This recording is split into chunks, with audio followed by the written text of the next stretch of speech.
اللہ تبارک و تعالیٰ نے ارشاد فرمایا، یا ایھا الذین آمنوا اتقوا اللہ حق تقاتہ ولا تموتن الا وانتم مسلمون۔ اے ایمان والو، اللہ سے اتنا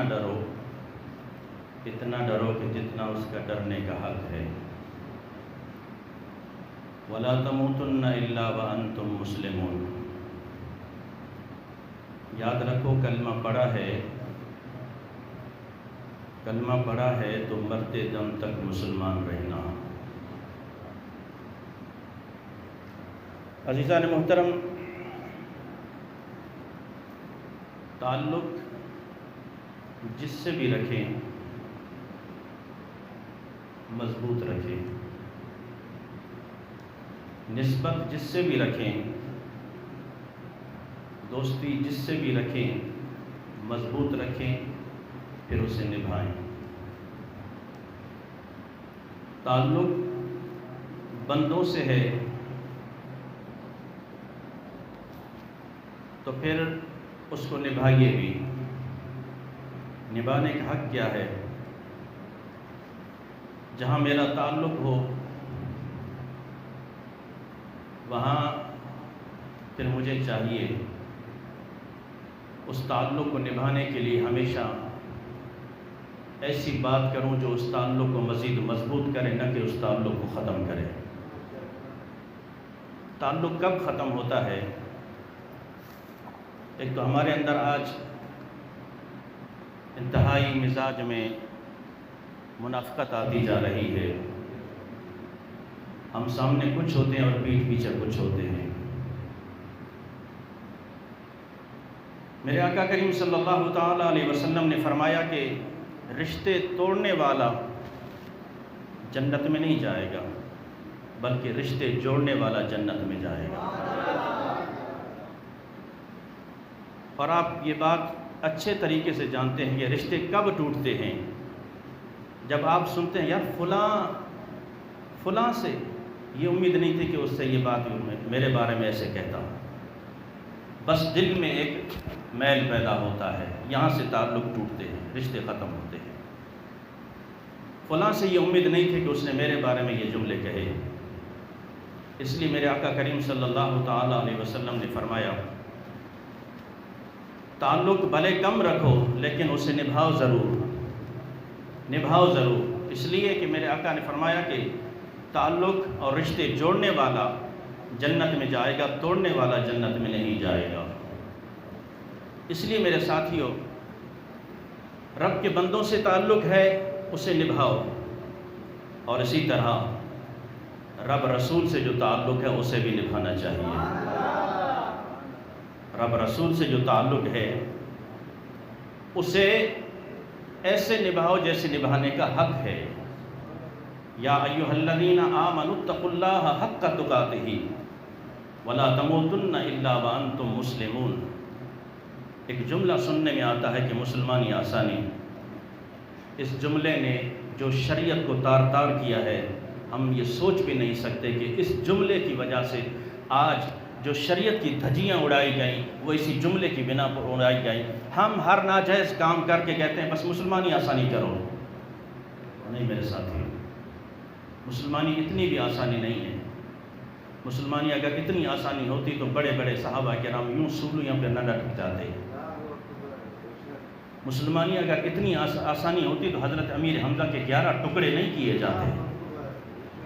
مسلمانی اگر اتنی آسانی ہوتی جتنا ہم نے سمجھ رکھا ہے، یہ تو ہم دین کو موڑ توڑ کر جیسا اپنی طبیعت ہے نا ویسا بنانا چاہتے ہیں۔ دین ایسا نہیں ہے۔ دین ہمارا صاف شفاف دین ہے۔ دین نے سب کے حقوق اس طرح برابر فرمائے ہیں، اگر ہم صحیح معنوں میں اس پر چل کر امتیاز اور برابری کا وہ کریں، خدا کی قسم نہ دل میں کبھی میلان پیدا ہوگا، نہ یہ نفرتیں پیدا ہوگی۔ نفرتیں تب پیدا ہوں گی جب ہم دین کو موڑ توڑ کر جب اپنی مرضی کے مطابق پیش کریں گے۔ سرکار دو جہاں صلی اللہ تعالیٰ علیہ وسلم سے، رب رسول سے تعلق ہے تو بھی اسے اس طرح نبھاؤ، یا ایھا الذین آمنوا اتقوا اللہ حق تقاتہ ولا تموتن الا وانتم مسلمون۔ اتنا رب سے ڈرو، اتنا ڈرو کہ جتنا ڈرنے کا حق ہے، اور کلمہ پڑھا ہے، مسلمان ہوئے ہو تو مرتے دم تک اس بات پہ قائم رہو۔ ان الذین قالوا ربنا اللہ ثم استقاموا تتنزل علیہم الملائکہ۔ تھوڑی گرمی دیکھی ایمان بدل گیا، تھوڑی سردی دیکھی ایمان بدل گیا، تھوڑے حالات مشکل دیکھے ایمان بدل گیا۔ میرے ساتھیوں، رب رسول سے تعلق اتنا گہرا رکھو۔ ہم بچوں سے تعلق رکھتے ہیں اور اس تعلق کو نبھاتے ہیں۔ باپ سارا دن گرمی میں کام کرے گا، کس کے لیے؟ بچوں کے لیے۔ محنت مزدوری کرنی ہے بچوں کے لیے، ملازمت کرنی ہے بچوں کے لیے، پیٹ پالنا ہے۔ ایک تعلق ہے، اس کو نبھانا ہے۔ بہن بھائیوں سے رشتے کا ایک تعلق ہے۔ ہم اس رشتے کو نبھانے کے لیے بھتیجی کی یا بھانجی کی شادی ہونا، ہم بھلے ساری دنیا کی محفلیں چھوڑ دیں گے، لیکن یہ محفل ہم اٹینڈ ضرور کریں گے، کہیں بھائی ناراض نہ ہو جائے، بہن ناراض نہ ہو جائے۔ تعلق نبھا رہے ہیں نا، یہ تعلق ہم رشتہ داروں سے نبھا رہے ہیں، بچوں سے نبھا رہے ہیں۔ ایک تعلق ہے جو نماز والا تعلق ہے، جو ہمیں رب سے ملاتا ہے۔ ایک تعلق قرآن سے تعلق ہے، جس تعلق کو ہم نے چھوڑ دیا ہے، اور ایک تعلق لا الہ الا اللہ محمد الرسول اللہ صلی اللہ تعالی علیہ وسلم، کلمہ طیبہ کا تعلق۔ پیر اجمل رضا صاحب فرماتے ہیں کہ میرے پیر و مرشد نے کے پاس جو بھی آتا، جو شخص آتا، اسے آپ ایک وظیفہ ضرور بتاتے۔ آج تو ہم پیر کے پاس بھی جا کے نا ایک گہرا وظیفہ مانگتے ہیں، گہرا۔ اگر وہ کہہ دے لا الہ الا اللہ پڑھ، یہ تو عام وظیفہ ہے، کوئی اور وظیفہ بتائیے۔ یہ عام وظیفہ ہے، ایسا وظیفہ بتائیے جنات پہ کنٹرول کر دوں، ایسا وظیفہ بتائیے کہ موکلات پہ کنٹرول کر پائیے۔ اپنے آپ پہ تو کنٹرول کرو، اپنے آپ پہ تو کنٹرول کرو کہ کس کیٹیگری میں آتے ہو، انسانیت میں آتے ہو یا کسی درندے میں تو نہیں آتے۔ موکلات کو بعد میں کنٹرول کرنا، جنات کو بعد میں کنٹرول کرنا۔ جسے رب تعالیٰ، جو رب تعالیٰ کا تابعدار بن جاتا ہے، اس کا مطیع بن جاتا ہے، فرما بردار بن جاتا ہے، خالق کائنات پھر خود ہی ساری مخلوق کو اس کے تابع کر دیتا ہے۔ پہلے خود تو بنو، خود کیا ہو، خود اپنے آپ کو بناؤ۔ تو پیر صاحب فرماتے ہیں، وہ اکثر وظیفہ دیتے لا الہ الا اللہ محمد الرسول اللہ۔ اس کا اتنا ورد کرو، اتنا ورد کرو، اتنا ورد کرو، اتنا ورد کرو کہ مرتے وقت کسی کو کہنا نہ پڑے کہ تم لا الہ الا اللہ پڑھو۔ کیا بات کر گئے وہ! فرمایا اس وظیفے کو اتنا پکا کر لو، اٹھتے بیٹھتے لا الہ الا اللہ۔ اور میرے آقا کریم صلی اللہ تعالی علیہ وسلم نے فرمایا افضل ذکر لا الہ الا اللہ۔ جتنے ذکر اذکار ہیں ان سب میں بہتر ذکر کون سا ہے؟ لا الہ۔ زور سے پڑھیے، جماعت کے بعد پڑھتے ہیں پھر بھی ساروں کی زبانیں خاموش۔ گنگ بنے بیٹھے ہو یار، خدا کا واسطہ۔ باہر تو ہم اتنا چیخ کے بولتے ہیں کہ ہمارے آواز سے لوگوں کے کان جو ہے نا وہ تنگ ہو جاتے ہیں، سماعتیں دنگ رہ جاتی ہیں، لیکن جب کلمہ طیبہ پڑھنے کا ورد آتا ہے پھر ایک دوسرے کی طرف دیکھ رہے ہوتے ہیں، شرم آتی ہے اس میں، من من کر رہے ہوتے ہیں۔ پھر میرے آقا کریم صلی اللہ تعالی علیہ وسلم نے فرمایا افضل ذکر لا الہ الا اللہ۔ جتنے وظیفے، جتنے ذکر اکٹھے کر لو، میرے آقا کریم نے فرمایا لا الہ الا اللہ کا وظیفہ سب سے بہتر ہے باہر۔ تو فرماتے ہیں میرے پیر اتنا تلقین کرتے، فرماتے اتنا پڑھو لا الہ الا اللہ کا ورد اتنا کرو تاکہ مرتے وقت تمہیں کوئی کسی کو کہنا نہ پڑے کہ لا الہ الا اللہ پڑھو، بلکہ تمہاری زبان سے آج خود جاری ہو جائے لا الہ الا اللہ محمد الرسول اللہ۔ اور یاد رکھیے میرے ساتھیو، دنیا میں زندگی میں اتار چڑھاؤ آتے رہتے ہیں، اتار چڑھاؤ آتے رہتے ہیں، اور میرے آقا نے فرمایا ایک دور ایسا بھی آئے گا، ایک دور ایسا بھی آئے گا، میرے آقا نے فرمایا، یہ حدیث پاک ہے کہ صبح لوگ مسلمان ہوں گے اور شام کافر ہو جائیں گے۔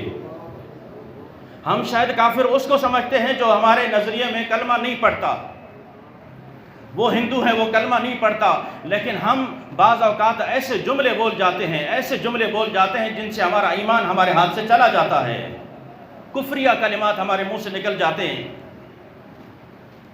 اب میں آپ کو بتاؤں کہ ایک جملہ ہے، تھوڑا سا سر میں اگر شدید درد ہو جائے یا اللہ مجھ سے کون سے ایسا گناہ سرزد ہو گیا جب بھی دیکھ میرے سر میں درد ہے، یہ ایک ایسا گلہ ہے رب سے، ایمان خارج ہو جاتا ہے اس سے، ایمان خارج ہو جاتا ہے اس سے۔